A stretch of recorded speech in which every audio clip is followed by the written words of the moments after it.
Buying land in the Philippines can be a great investment, but it's important to follow the right steps to ensure a smooth and successful transaction. Here's a guide to help you get started. In verifying ownership, unang-una po, kilalanin po kung kanino nakapangalan ang titulo. Ask for identification papers like government IDs, passports, and driver's license. I-check din po ang kalidad ng dokumento. Kung walang titulo, magtanong kung meron po bang tax declaration. Though not proof of ownership ang tax declaration, dito makikita kung sino ang may-ari at kung sino ang nagbabayad ng real property tax. At kung updated din po ang pagbabayad ng tax. Sa titulo po, kung walang encumbrances, malinis at blanko ang likod ng titulo. Mag-title traceback din po kung papaano napunta kay seller ang property. Kung legal property developer ang nagbebenta, check niyo kung may license to sell from HLURB or Housing and Land Use Regulatory Board, and kung yung developer ay in good standing and registered sa Securities and Exchange Commission. Request a copy of the title from the seller. Examine the title. Verify the title at the Register of Deeds.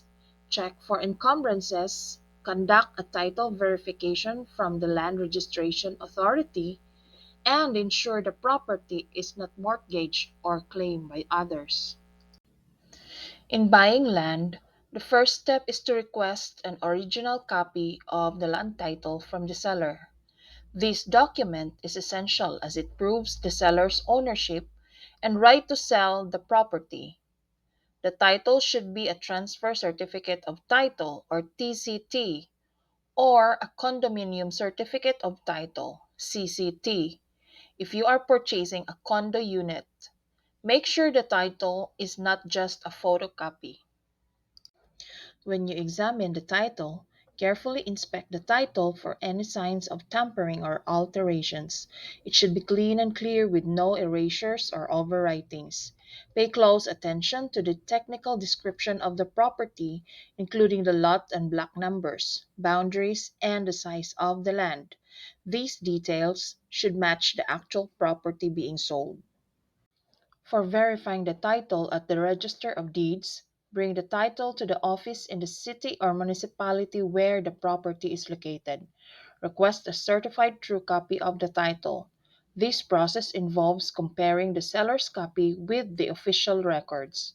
The certified true copy should match the information on the seller's title exactly. This step ensures that the title is legitimate and that the seller is the legal owner. You should also check for encumbrances. Encumbrances are legal claims or liabilities on the property. They can include mortgages, liens, easements, or other restrictions. At the Register of Deeds, ask for an encumbrance certificate, which lists any encumbrances that may affect the property. If the title has any annotations, example mortgages or liens, it means that the property is being used as a collateral or has some legal issues that must be resolved before the sale. Conduct a title verification from the Land Registration Authority or LRA. For added security, you can also verify the title with the Land Registration Authority. They have an online system called LRA One, where you can check the status of the title. This service ensures that the title is free from duplication and accurately reflects the official records. You must also ensure that the property is not mortgaged or claimed by others. After verifying the title is legitimate and free from tampering, it's crucial to ensure the property is not mortgaged or subject to claims by others. A mortgaged property means the seller used the land as collateral for a loan, which must be settled before ownership can be transferred. Claims by others could involve inheritance disputes, pending legal cases, or third-party interests. In conducting a relocation survey, pumunta po sa mismong site ng property. Tingnan kung merong nakatira or umuupa. Siguraduhin din po kung tugma ang sukat o boundaries na nakalagay sa titulo.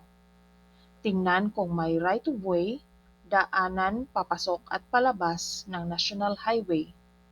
Puntahan din po ang Assessor's Office at alamin ang pagbabayad ng real property tax kung ito po ay updated. Sapagkat kung hindi po ito updated, ito po ay may kaukulang penalty.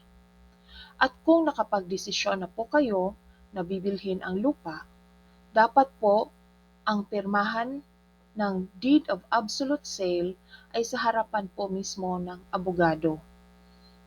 Ang pipirma po ay ang buyer, ang seller, kasama po ang mga witnesses, at pipirma po sa bawat page ng dokumento.